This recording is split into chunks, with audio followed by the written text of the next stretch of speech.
Madam जी। आइए आइए, 2 minute आंखें बना रही हूँ। आपका आंखें बनाने का समय नहीं है मैडम, आपको अपनी आंखें खोलने का समय है। ये आप क्या कह रहे हैं? हमारे भैया विनायक के बारे में आप क्या सोचती हैं? वो बहुत अच्छे इंसान हैं, हैंडसम हैं, बहुत प्यारी बातें करते हैं। इसके अलावा ये क्या खाने में सब्जी डालते समय जैसे बस बस किया जा रहा है? 2-4 तारीफ के और पुल बांध दीजिए ना।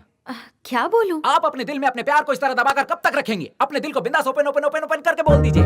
लव? और उनसे? मैं आपके भैया से प्यार नहीं करती। शायद मैंने गलत पत्ता उठा लिया, इसीलिए बाजी उल्टी पड़ गई है। जरा मुझे लूज छोड़ो, लूज छोड़ो। माना कि आप उनसे प्यार नहीं करती हैं, भैया तो आपसे प्यार करते हैं ना।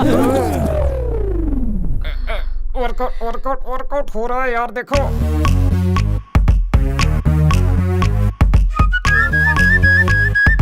अब ये मैडम किस गहरी सोच में डूब गई, कहीं कुछ उल्टा ना हो जाए। मैं उनसे पर्सनली मिलना चाहती हूँ। उनसे मिलकर कह दूंगी कि हम दोनों के बीच में कोई रिश्ता हो ही नहीं सकता। मैडम जी, विनायक भैया को आपसे कुछ खास बात करनी है, इसीलिए कल सुबह 9 बजे आपको डैम के पास बुलाए हैं। उनसे कहना मैं 8 बजे ही पहुँच जाऊंगी। उनसे भी एक कदम आगे निकल गई यार, पता नहीं वो क्या होगा।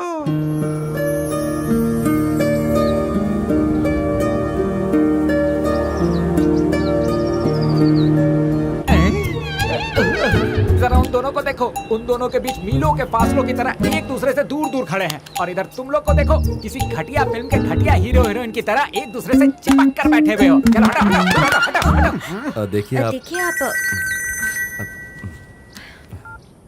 भैया घर में कबाब तैयार है। फोन रख, कबाब में हड्डी। आप बुरा ना माने तो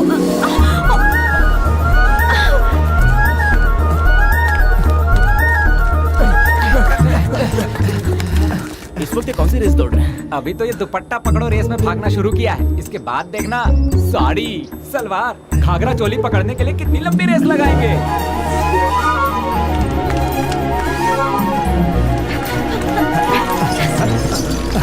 रुकिए।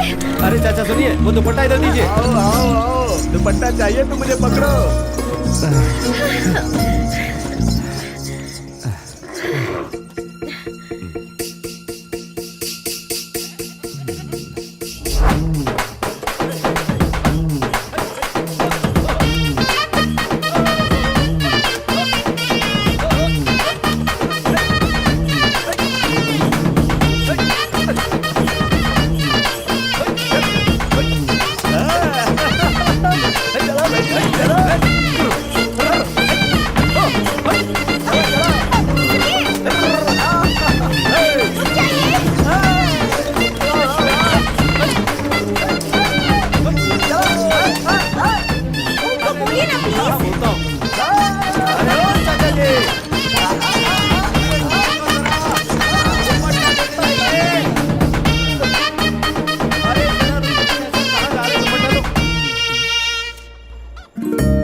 उन दोनों को देखकर आपको क्या लगा? माफ कीजिए, मुझे कुछ नहीं लगा। मुझे लगा प्यार की कोई उम्र ही नहीं होती। मुझे तो प्यार करने वाले सिर्फ और सिर्फ पागल ही लगते हैं। आशिक विनायक की जय हो, प्रेमी विनायक की पहले अपनी ये बकवास बंद करो। किसी ने अगर सुन लिया तो क्या तकलीफ है तुम्हारी?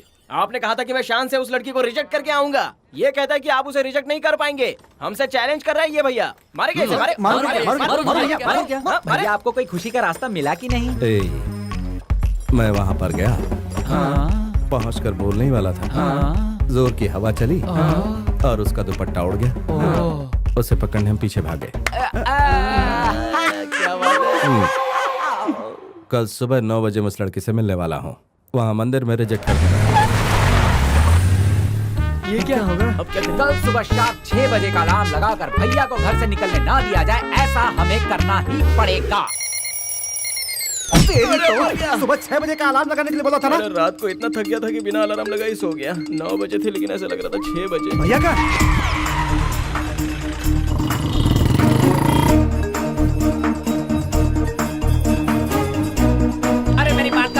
मेरी माँ, मेरी जिंदगी में कोई दूसरी लड़की नहीं है, नहीं है, नहीं है। अरे जान बची लाखों का, चलो चलो चलो। अनीता, राम सीता को अलग करके साफ करो। मैडम, इन दोनों को अलग मत कीजिए। क्या बात है गोपू? इन्हें अलग किए बिना भी तो क्लीन कर सकते हैं हम। ये फिटिंग किया हुआ है, हम इन दोनों को अलग करके ही जल्दी साफ कर सकते हैं। हाँ, इस तरह से तो बहुत टाइम लग जाएगा गोपू। नहीं मैडम, ये राम और सीता इन दोनों के मिलन की मूर्ति है, इन्हें अलग मत कीजिए।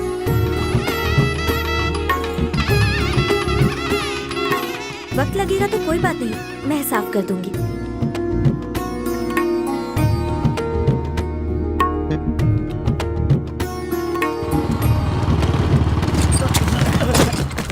ऐसी हालत में यहाँ आपने गोपी देवी को रिजेक्ट कर दिया ना। क्या है कि बोलने जा रहा था और दिमाग से निकल गया। अब जाकर बोल देता हूँ। क्या हुआ तुम लोगों को? हाँ, वो हाथ दुख रहा है भैया। सब लोगों को एक साथ हाथ में कैसे दर्द हो सकता है? सबके लिए एक साथ दीपावली आती है ना भैया, उसी तरह हम सबके हाथ दर्द कर रहे थे। भैया शुभ विवाह निमंत्रण पत्रिका। बाप रे, पत्रिका भी छपवा दी तूने? आपके आशीर्वाद से हो रही है ये शादी। नहीं छोटे, भैया मैंने सबको पत्रिका बांट दी है। नहीं छोटे, आपका शादी माना है भैया। नहीं छोटे। भैया अपने भाइयों को भी लेकर आइएगा। अभी वक्त है, शादी रोक दे। भैया मैं बहुत खुश हूँ भैया। देख बहुत भैया पछताएगा। अपने भाइयों के साथ शादी में जरूर आइएगा। अरे रे संभाल के देख, टका रही है। भैया ऊपर वाले, इस बच्चे की अब तू ही रक्षा करना। ए, ए, श्श।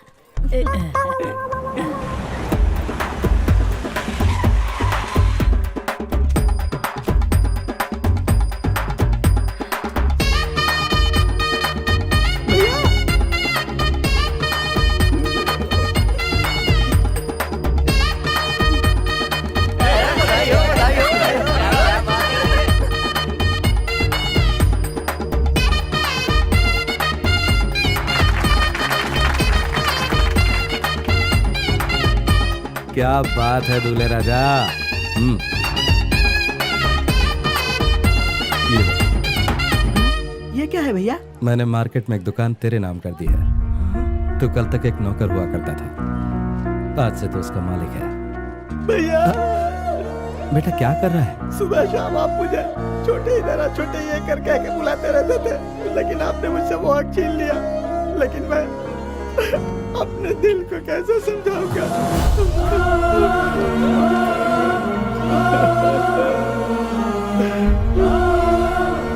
तो जा जा। भैया आप बहुत महान हैं। हमारे साथ रहने वालों का ख्याल हम रखेंगे तो ऊपर बैठा भगवान हमारा भी ख्याल रखेगा।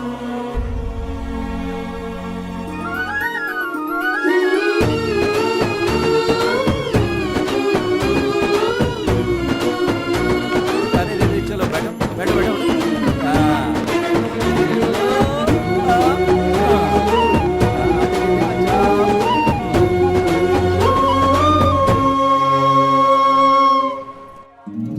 ये काम अर्जेंट होना चाहिए, तुम्हें वहां पर जल्दी जाना है और देकर लौटना है।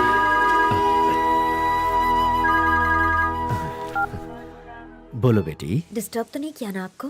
ऐसा कुछ नहीं है बेटा, मंदिर का काम चल रहा है। पापा, बचपन से लेकर अब तक मैं जो भी करना चाहती थी सब कुछ करने दिया, आपने कभी नहीं रोका मुझे।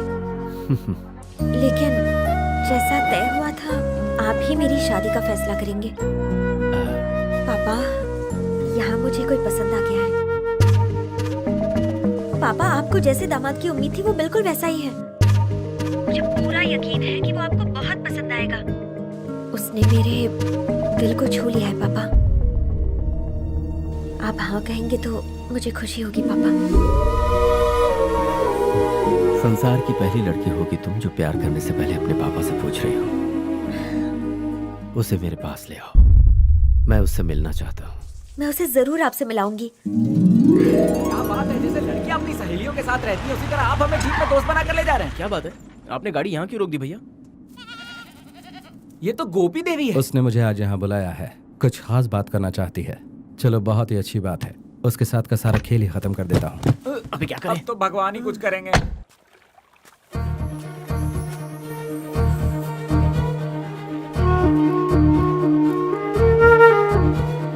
मुझे मुझे आपसे कुछ मुझे आपसे कुछ कहना है।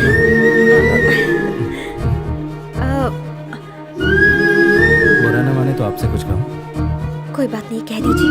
आप मुझे गलत मत समझिएगा। मैं गलत नहीं समझूंगी। दरअसल बात ये है कि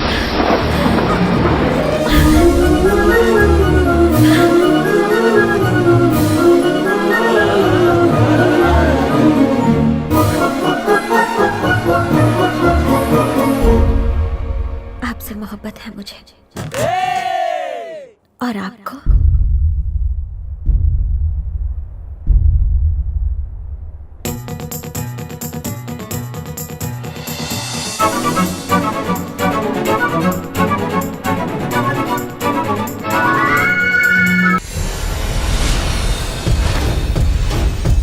भाई वो भंडार आ गया है।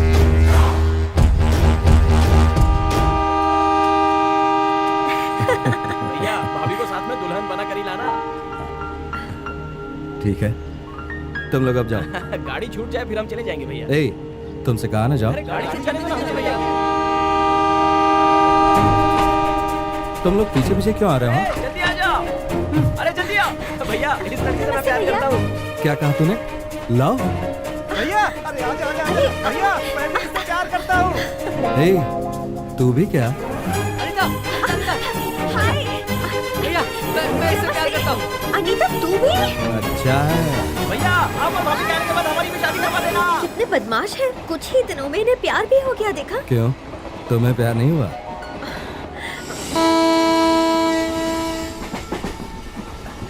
नमस्ते बिटिया। ए नमस्ते कर। नमस्ते। जी नमस्ते। हाँ जी, कहिए। अब तो सब कुछ ठीक है बिटिया। पहले मैं बहुत परेशान रहता था क्योंकि गांव के मारपीट में हमेशा मेरा बेटा फंसा रहता था, लेकिन आपके पिताजी से मिलने के बाद मेरा बेटा सुधर गया, इंसान बन गया और आपके पिताजी की वजह से आज पूरे गांव में खुशहाली छाई हुई है। बेटा सिर्फ मैं ही नहीं, पूरे के पूरे गांव वाले बस यही दुआ करते हैं कि आपके परिवार की 7 पीढ़ी तक खुशियां उनके कदम चूमे। आपका शुक्रिया। अब इजाजत दीजिए। आपके पिताजी बहुत महान है, उनसे मिलना मेरा सौभाग्य होगा। उन्होंने मेरे पिताजी की तारीफ नहीं की है, सच्चाई से वाकिफ कराया है। आज से 6 साल पहले उस गांव में दिन रात चाकू तलवार चलते थे, खून खराबा होता था।